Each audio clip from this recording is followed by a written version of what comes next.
Yeah, I don't know whether we should just jump into the excerpt. I can say, yo, what's up? You're listening to the NTS Sunday School special with Dom and Pauline and Dean, one half of the legendary portion control. Um, so anyway, just in case we need that, I'll put it in there.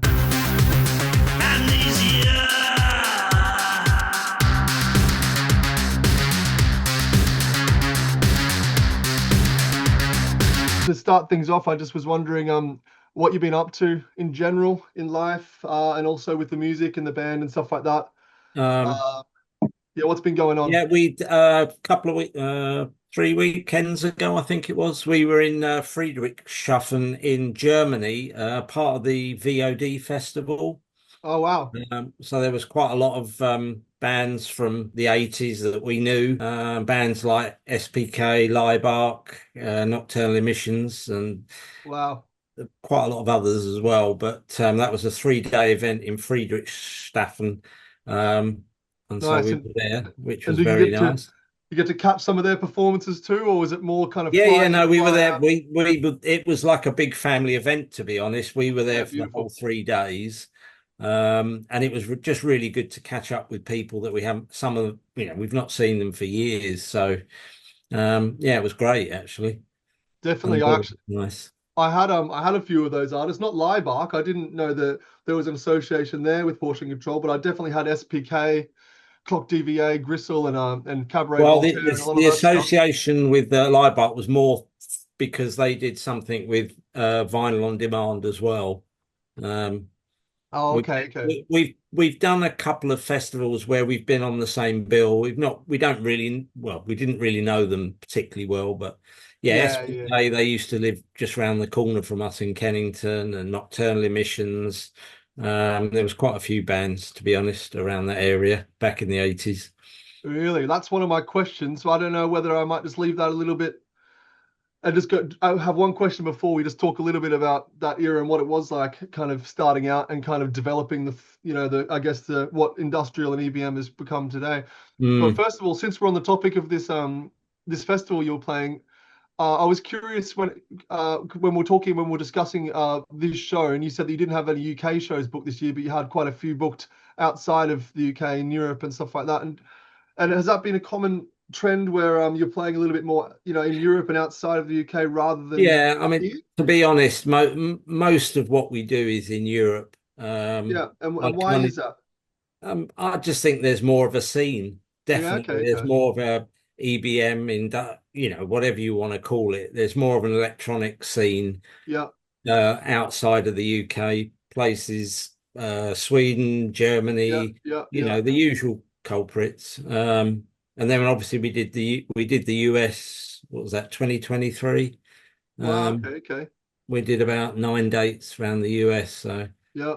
and some of those are with Front 242. Oh, So that that's a was heavy good. hitter.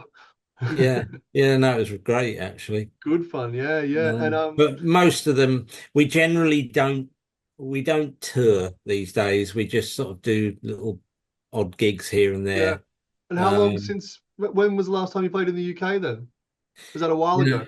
well, actually, I think it was in lockdown. We did Infest, Oh yeah, yeah. but I remember. I've seen it those wasn't videos on a YouTube. yeah. There was no kind of audience thing. It was just a live sort of broadcast with Infest. Um, so that was during the COVID lockdown. And I'm pretty sure that's the last time we played in the UK. Yeah, nice, nice, nice. That would have been an interesting one, especially just because it was a weird time in Yeah, general.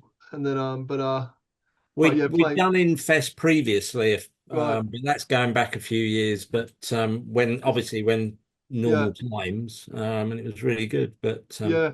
But it was interesting because it looked great that show on YouTube. It looks really epic. There's all the kind of the stage lighting and stuff like that.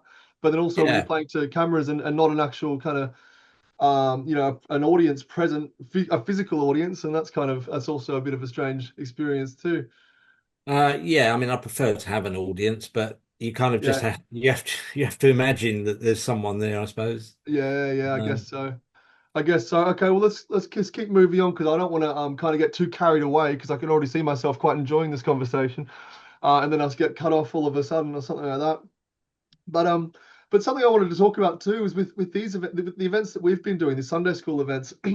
It's a really fun kind of project where we're combining lots of different kind of experimental genres where we've got like hardcore punk bands, we've got noise bands, Yeah, we've got EBM, we've got industrial, a bit of techno, and even like just really experimental kind of electronics and stuff like that, sound art and stuff like that. yeah, I remember you saying in the interview that we were talking about before that or maybe it was John, and talking about how you had a big influence from the punk scene before kind of moving into the yeah, sound that was Portion Control early on. I think maybe you were citing more kind of like pop group and some of those types of bands. But yeah. but I just was interested to hear your opinion on the relationship between punk music and EBM industrial and do you feel that they go hand in hand, or do you feel like maybe there was an evolution Well, that led to the I one to think another? I think a lot of the original, whatever you want to call it, industrial EBA, a lot of them came out of the punk scene, Yeah, and it was that ethic that you could do it yourself, you could yeah, make exactly. records, you Mm, could, and I think it was a healthy time because anyone that was interested, you kind of felt empowered for the first time that you didn't have to be a superb musician to get ideas on mm, tape. exactly, And it exactly. was Yeah, sorry. it was just a really healthy, productive, creative Yeah. time. Yeah, this reminds me of an interesting talk from this journalist called David Keenan from The Wire. But he was talking about about industrial music and how it was actually the real punk, because they used to pitch punk music as music for the non-musician. But in punk they're still using chords. They're still got they Yeah, still have to know something about it. But with yeah, industrial, with Cozy Fanny Tutti and Gristle and stuff like that, yeah, they were the exactly. true punks that were kind of playing with stuff and had no idea what they were really doing with it, and that maybe No, possibly led to a kind of a more of an honest sense of self-expression. yeah, definitely. I mean, as great as some punk was, it was still a rock format, wasn't it? Yeah, yeah, And obviously, after the initial outburst, a lot of artists kind of took it further. But yeah, yeah, I mean, obviously, TG were probably the start of all, in the UK of all that yeah, kind of yeah, looking outside the box really and yeah, trying something completely different. yeah. Oh, it Um, must have been interesting, kind of just being existing musically around that it time and will. kind I of mean, personally, I thought it was. Yeah, we could were you every week there was something coming out that was interesting, and do you think you could um, feel it? Was there something in the air? Those moments when there's a kind of a defining moment in history with the music, different genre of music. Did it feel like an exciting time to be kind of yeah, experimenting and it making did, and I think, and it was a pure fluke when we lived in Kennington. There just we suddenly realised that there were quite a lot of like-minded bands around that same area, doing yeah, similar, not similar, but mm, kind of with the same mindset and in the same field of music. So it yeah. was good. Where's Cannington actually? Is that in London? It's just south of the river, Okay, okay. sort of just if you cross Yeah, Lambeth Bridge, yeah, and it's yeah. just down from there. Right. Yeah, it's interesting how that seems to have happened. Like I remember because I've got a friend from Essex, and he's always talking about the bands that came from there. There was Nitzareb was from there, and there was seemed to be quite a Yeah, few other bands within that kind of similar kind of vein, whether it was new wave or some type of EBM experimental stuff, where they had a kind of an interesting quite a large amount of kind of maybe Depeche Mode or something like that. yeah. Depeche Mode, Yeah, like, famously from Basildon, weren't they? yeah, exactly. And it's strange, that these, there'll be these little kind of scenes popping up or emerging, Mm, and similar bands. Another thing actually that reminds me of, because you were in this interview that you were doing with John, talking about the transition from analog gear to digital, and also back in those yeah, days, yeah, before you moved to digital, how it was at the wave of when these electronic instruments were kind of suddenly becoming affordable. yeah, Um, so yeah. I do you mean, think? definitely, Yeah, it sort of coincided with us when we started that suddenly, yeah, synthesizers, drum machines started to become more apparent. Synthesizers became affordable, yeah. and sequencers. I mean, it Mm, was a nightmare trying to link these things up together. Yeah, it but still is. it was part of the fun, I guess, and Yeah, yeah, part of the thing that made everything sound quite individualistic. yeah, yeah, definitely.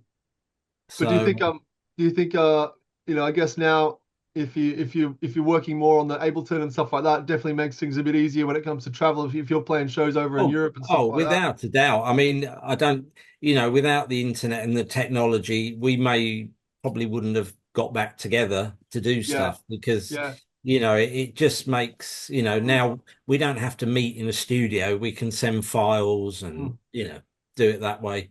And we yeah, can both write individually and yeah. incorporate it together and all that kind of stuff.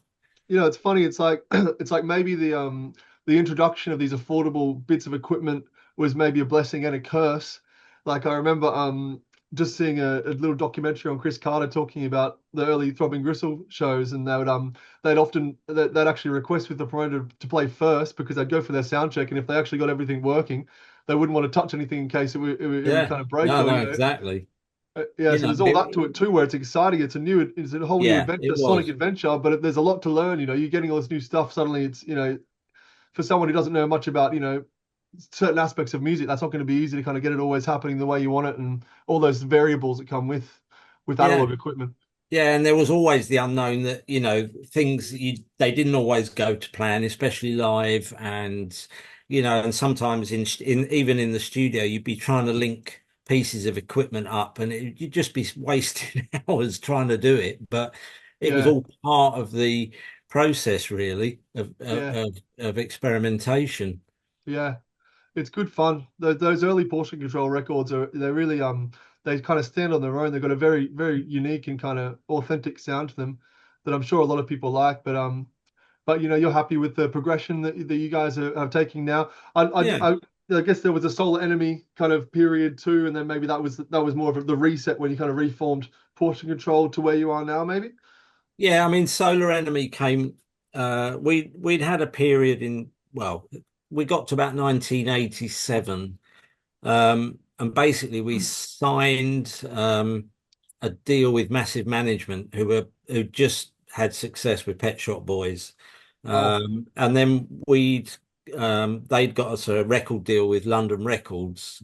We did some demos and things, but it was just kind of dragging on and we weren't really getting anywhere and we were getting yeah. more and more frustrated as time went on. This was with portion control, right? Yeah, Before moving to yeah. Solar. And Yeah, then yeah, we just wanted to get some product out in the end. And we couldn't yeah. really use the name Portion Control, so we sort of went with Solar Enemy. Right. So that was built up frustration of not being able to release anything. So Yeah. then the quickest and most immediate way was to kind of switch name and then get some stuff out, maybe. Yeah, we just, but by that time, I think there was never any issue between the three of us, but I suppose we were sort of all starting to think perhaps we'll get on with our lives and, Yeah, we all got married and, things happen like yeah, that, don't you? yeah. And so That's we just interesting. moved on and sort of had a break for a bit, to be honest. Yeah, and going back to the stylistic preferences of portion control, because that just reminded me of it. Because I remember on the reading about this situation with London Records, and that there was something that was saying about maybe they hadn't taken to the gruffiness of your voice. Yeah, no, no, not at all. Right, and Um, then and that's interesting because you even notice even with the new portion control that your voice kind of it sits above the music, but also it's quite raw. I was wondering if that was a stylistic preference to maybe not kind of put too much echo or reverb on it. You want it to be kind of yeah, it blunt can and be. raw in that way. Um, is there a preference? I don't know. We take every track Yeah, yeah, as it comes, and we kind of just decide how we want things to sound. yeah, yeah, Yeah, yeah, I've always tried to keep it reasonably raw. yeah. Well, I less suppose that, processing. Yeah, yeah, I mean, we do use processing, but yeah. yeah, I mean, I don't want to sound like a robot. You know, No, no. I always want a human element in there, No, I think definitely. I think it's interesting. I'd be interested just to hear your opinion on it because I do feel like that kind of raw, less processed kind of shout is a pretty defining aspect of EBM, and I was just curious, yeah, about it and for personal Yeah, no, I reasons. mean Yeah, I suppose that's always been a bit of a trademark. yeah, Um, yeah, yeah, yeah, but I've never really consciously sat there and analysed it. We've just done it, and I think yeah, that's where punk side comes in. Yeah. We don't analyze stuff too much. We just go with a gut feeling, and Yeah, that's I what think we that's the do. best way. That's the way you're going to get songs finished, isn't it? Otherwise, you Yeah, can sit in the studio yeah, for years. But yeah, that's cool. That's interesting. Um, and also, I was curious actually, going back to the formation, the band, from the early days and the bands that you kind of have all contributed to kind of forming these music experimental music genres that are kind of really prevalent today. Um, are you impressed or are you surprised when it comes to maybe the state of EBM and industrial? Maybe that it's still hanging around. Maybe there's been a resurgence because I feel like there is a lot of bands that are kind of getting involved in that sound now, and also yeah. bands that are kind of aligning themselves. Maybe they're playing punk bands, they're playing EBM bands, and are you happy or are you surprised to see that it's still sticking around? Yeah, I mean, I like some EBM. I think, it's a bit like what happened with punk, really. There becomes too many bands that are just have a generic sound, Yeah, yeah, and yeah, it becomes a little of a textbook's format of how to do EBM. So I think if they've got, obviously the first EBM bands, like, to my mind, DAF were probably the first oh yeah, EBM band. yeah, And then obviously you've got Nitzer Ebb and yeah, 242 and all they kind of had their own style, didn't they? And now yeah, you just kind of hear a lot of oh yeah, similarities. I'm not saying they're all yeah, like, because there are yeah. some good ones, I but think yeah, I think definitely in that realm of industrial EBM, I think there is a lot of artists doing it where like these days it's maybe a bit difficult to differentiate yeah. each artist's identity for sure. But yeah, I guess that's interesting, and that's kind of yeah where you stand on the evolution of the genre then. Mm, definitely. Yeah. I Okay. mean, Nice. but you just want to hear something a bit more individualistic, don't you? Whether Yeah. it's a vocal or whatever. Yeah. Definitely. Definitely. Pauline, I've been talking a lot. Do you have anything that's kind of come up that's struck your interest throughout this Um, conversation so far? yeah, I was wondering, like, what kind of set are we going to expect from you guys? Are you gonna propose something different or do la It's a fiesta? bit of a mix. It's a mix. There's a couple of tracks from the 80s that have been reworked. Cool. There's some stuff sort of more say 10 years ago, and we've got a couple of new bits going in. It's quite a mixed bag actually. So yeah. Good. It's gonna And be then we always have our visual setup, which we've always done from the beginning. yeah. Yep. Yep. Will this be So something different or something you've used in the past? um, Visual setup. there will be some new bits in there, but we don't tend to just clear everything out and start again. It's just like an organic process of cutting bits out, putting new bits in, especially with the visuals. Yeah. Because that was actually on my list of stuff I did want to talk about. So just to elaborate on the visuals, when we were organizing this show, we were discussing it, and you did request. You said, if we're going to play, we want to make sure that there's a good screen for our Yeah, visuals. So it is quite an important part of the set. Can you tell us a bit like about what visuals you're using? I guess you were just saying then that it's a combination. It's something that kind of is collected over time and then kind of reused. yeah. I mean, a lot of the What kind visuals. of imagery what would we be Oh, expecting? it's going to be a mixed bag. A lot of the visuals have been quite highly processed. Yep, yep, It's just a kind of, once again, we don't really analyze it. We just like the look of something and we'll incorporate it in the set if we feel it sort of fits with who we are.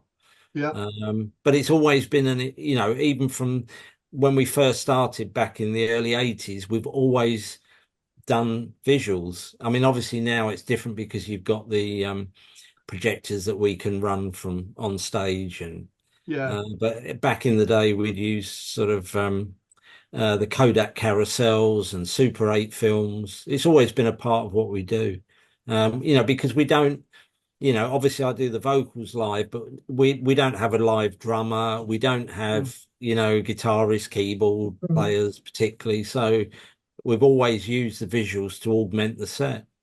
And we've always liked doing it as well. We do it all ourselves. So oh, that's awesome. And what you are you editing it? I don't know, video software, and then you kind of, and then on the day it's you use Resolute, do you? And it's kind of it's triggered with the music Yeah, for we certain use sections. Resolute. Yeah, Resolute. Okay, that's yeah, good because I think the guy that's helping me with some of the visuals on for the show, I think he's using Resolute too. So hopefully that shouldn't be too easy to kind of get yeah. everything synced up. But it should be exciting because I feel like since you mentioning about prioritizing the visuals, this show's kind of evolved into being a bit of an AV kind of Oh, spectacular. And good. Yeah, we've been good. trying to team visual collaborators up with some of the artists and stuff. So I think this should be a really good night of entertainment anyway. Yeah, yeah, And a nice progression from maybe some some real 3D kind of minimalist kind of work, and then kind of moving into different vibes, and then kind of ending up with a bit of a portion control kind of yeah.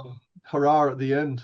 Yeah, I have to say we're looking forward to it from the point of view that it's kind of a mixed bag of what's going on, which Yeah, does kind of remind me more when, back in the early 80s, there wouldn't necessarily, so often when we go to Europe and places, it's kind of a set thing of yeah. four or five artists kind of in the similar field. But I like the fact that, you're going to sort of clash different styles together.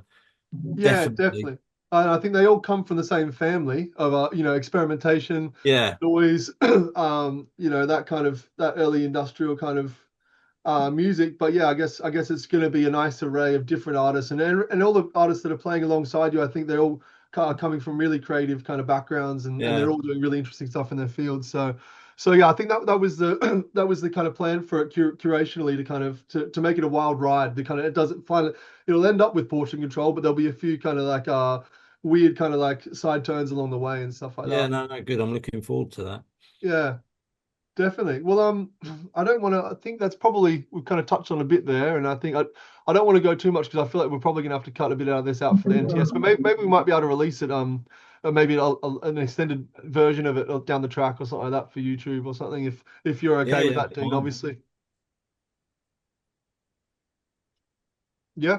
Yeah, that's great. Yeah, Yeah. whatever. Okay. Perfect. Perfect. And Pauline, you got anything else? No, I mean, I'm quite excited about the show. It's going to be in 10 Yeah. days now. Yeah, So, yeah, yeah, yeah, yeah. We looking are as forward Definitely. to it. well. Yeah, Yeah. sorry, Again. I didn't. Before when you said about the interview, I don't know why I assumed it would be via Zoom or something. So because I'm Yeah. not actually in London, so Mhm. Yeah. That was silly on my behalf there because I think maybe just I was under the assumption maybe portion control originated in South London, and for some reason I thought you must still live there or something. But no, there you I go. moved up north probably Yeah, about 15 years ago, and John now he lives down in Sussex, so in neither Sussex. of us are actually in sort of centrally London. Yeah, but he's holidaying at the moment, is he? Yeah, he's away at the moment, but Yeah. he'll be back. He's back on Tuesday, I think. So Okay, okay. Well, I just got a notification saying running out of time, so yeah, I think I I thought it think we'll might leave be. it there.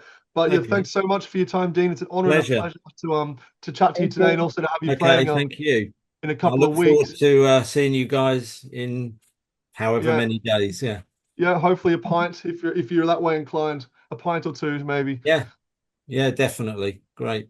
All right. Okay, and also let us know if there's any questions leading up to the event or any stuff, with the parking and all that kind of stuff. Yeah, Just shoot us a message and we'll make sure it's all sorted. Or even Okay. technical stuff. If John gets back from holiday and he goes, shit, I need to make sure that they have this connector or whatever, then yeah, just yeah. let us know. No, I think we're fairly there, but I'll double check Yeah. with him definitely. Yeah.